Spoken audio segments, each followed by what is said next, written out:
Damn, where is she at? What time is it? I'm not picking up their phone. It's like 3 in the morning. I wonder if they're okay. Is she okay?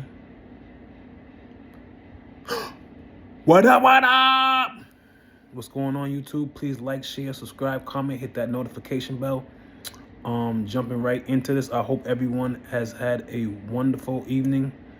It is now January 1st, 2026. We have made it.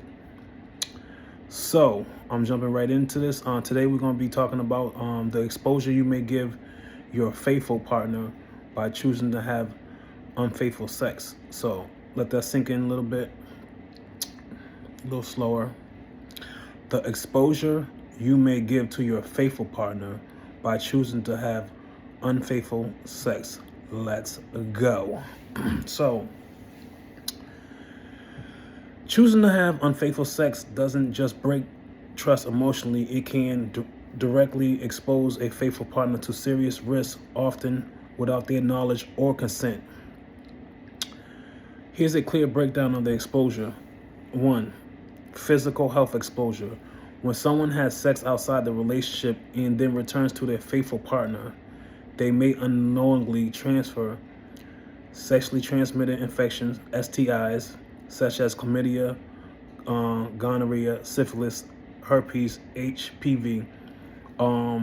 Certain states, I'm not really going out there naming any one states like that. I'm just throwing this out there. But they have a new thing called super gonorrhea. You know what I'm saying? And it's crazy.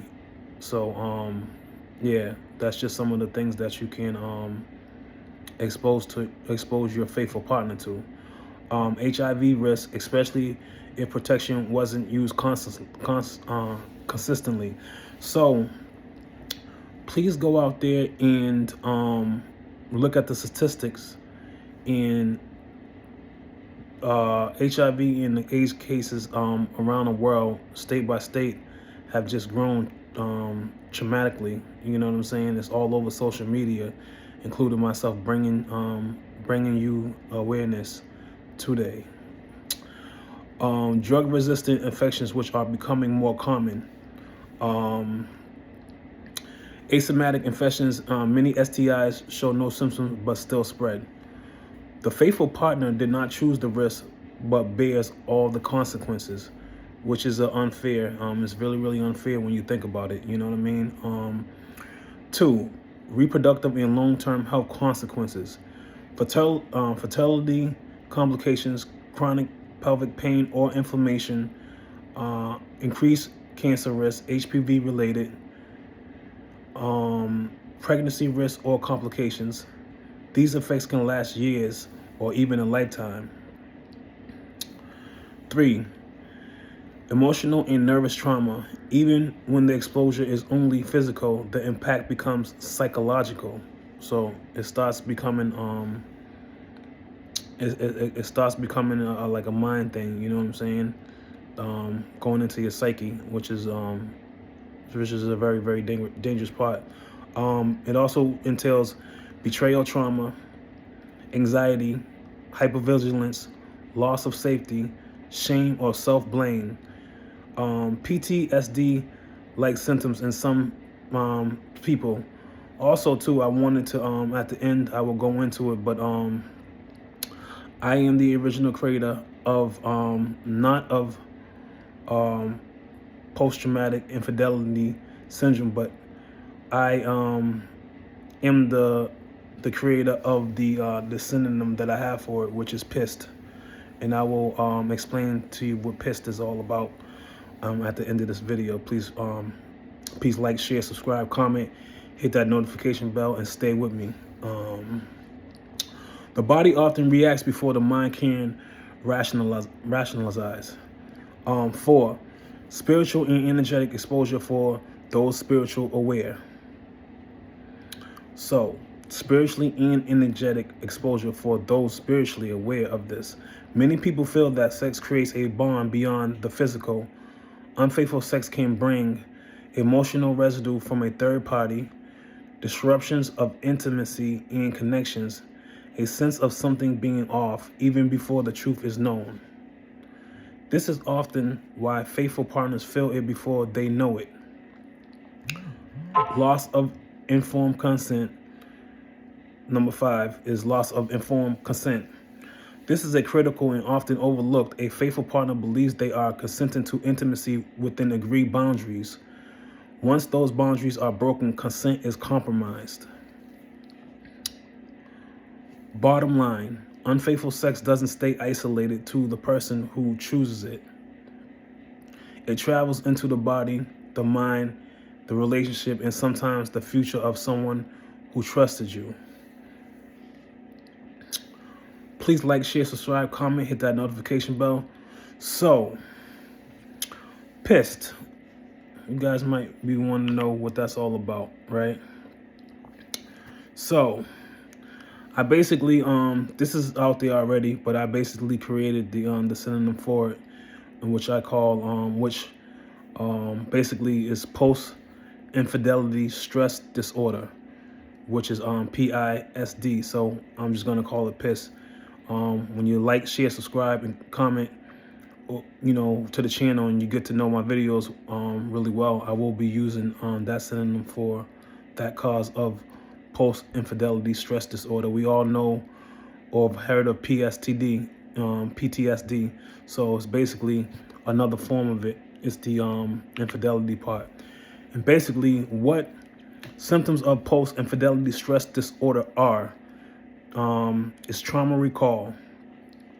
You may have painful memories, flashbacks, or nightmares that cause you to relieve the traumatic experience.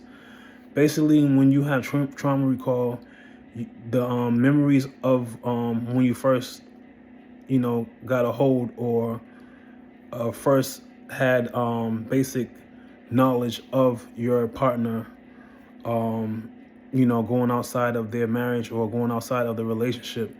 And the memories can be painstaking. They can bring anxiety, chills, cold sweats, even sickness, nauseousness, and even vomit.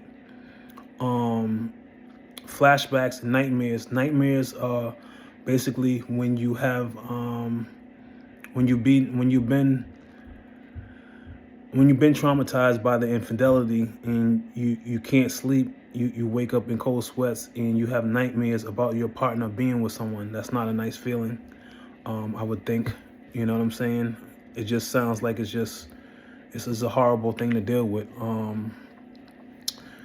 So yeah, you may have painful memories, flashbacks, or even nightmares that cause you to relive the traumatic experience. Numbness. While some people are filled with anger and hurt upon discovering their partner's betrayal, others go numb and feel emotions. Definitely, if you'd like to know more about pisd, let me know, and I definitely can go into more of a detailed explanation of what it is and how deep it can go on your ability to do day-by-day things and the depression that it may keep you in when you find out that your partner is being unfaithful to you or has been unfaithful to you. So I hope you guys enjoyed the video. I'm definitely bringing awareness to this as we go into 2026 and we all try to better ourselves. You know what I'm saying? Sometimes you have to control your urges, and you have to think about how the situation may traumatize or may cause ruin in someone else's life. You know what I'm saying? We all have to stop being selfish and think about other people. You know what I'm saying? So with that being said, as much as you can, you know what I'm saying, we're not perfect human beings. Please try to be faithful to your partner, and at least if you're not being faithful to your partner, let them know immediately, so that you may not cause any further more damage. Please like, share, subscribe. Until then, I'll see you next time. Fuck, man, I always forget. Damn, man. It's something I always want to be telling you guys, man. Oh, yeah. Peace.